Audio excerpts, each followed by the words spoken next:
जय श्री राम दोस्तों। जय हनुमान जी की। दोस्तों, आपने कभी ना कभी अपने घर पे सुंदरकांड का पाठ जरूर करवाया होगा या फिर कहीं भी सुंदरकांड का पाठ होते हुए जरूर देखा होगा। क्या आपने कभी सोचा है कि सुंदरकांड का पाठ क्यों करवाते हैं, इसका इतना महत्व क्यों है? तो आइए आज इस वीडियो के माध्यम से हम इसी जानकारी को प्राप्त करने की कोशिश करते हैं। सुंदरकांड महाकाव्य रामायण को बनाने वाले 7 कांडों में से एक है, जिसे बुराई से सुरक्षा प्रदान करने की क्षमता का श्रेय दिया जाता है। यह खुशी और सौभाग्य भी लाता है। सबसे पहला प्रश्न मन में ये आता है कि इस कांड को सुंदरकांड ही क्यों कहते हैं। हनुमान जी सीता जी की खोज में लंका गए थे और लंका त्रिकुटाचल पर्वत पर बसी हुई थी। त्रिकुटाचल पर्वत यानी यहाँ 3 पर्वत थे। पहला सुवेल पर्वत, जहाँ के मैदान में युद्ध हुआ था। दूसरा नील पर्वत, जहाँ राक्षसों के महल बसे हुए थे। और तीसरे पर्वत का नाम है सुंदर पर्वत, जहाँ अशोक वाटिका थी। इसी वाटिका में हनुमान जी और सीता जी की भेंट हुई थी।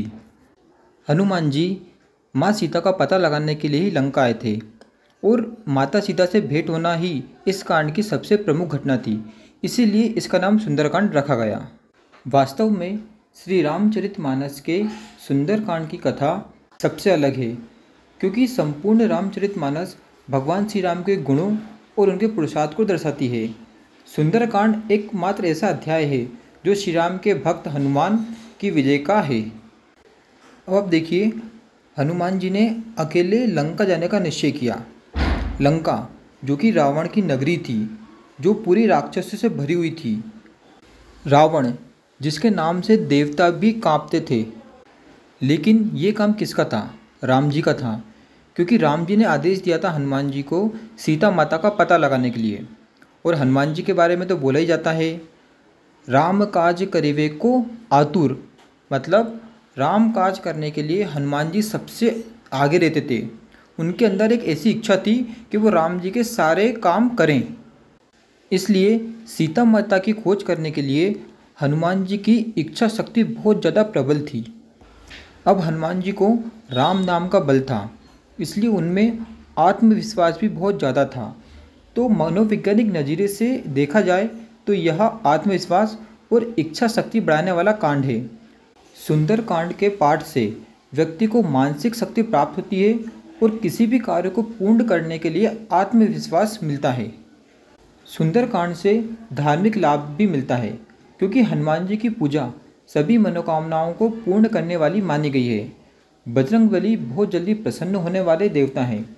शास्त्रों में इनकी कृपा पाने के लिए कई उपाय बताए गए हैं, जैसे राम नाम का जाप करना, और सुंदरकांड भी इन्हीं उपायों में से एक है। सुंदरकांड के पाठ से रोग, चिंताएं और मानसिक कष्ट दूर होते हैं। यह विश्वास, साहस, आत्मविश्वास को मजबूत करता है। ऐसा माना जाता है कि सुंदरकांड के पाठ करने वाले या सुनने वाले दोनों को समृद्धि, सौभाग्य, स्वास्थ्य और धन का आशीर्वाद मिलता है। कोई भी व्यक्ति जीवन की किसी भी समस्या से जूझ रहा हो, वो धन से संबंधित हो, स्वास्थ्य से संबंधित हो, गृह कलेश से संबंधित हो या नकारात्मक ऊर्जा से संबंधित हो, तो ज्योतिषी द्वारा उस व्यक्ति को सुंदरकांड का पाठ कराने की सलाह दी जाती है। अगर आपके घर में नकारात्मक ऊर्जा है, आपको डर लगता है, तो आपको सुंदरकांड का पाठ जरूर करवाना चाहिए, क्योंकि यह नकारात्मक ऊर्जा को बाहर कर देती है। हर मंगलवार या शनिवार को सुंदरकांड का पाठ करना बहुत शुभ माना जाता है।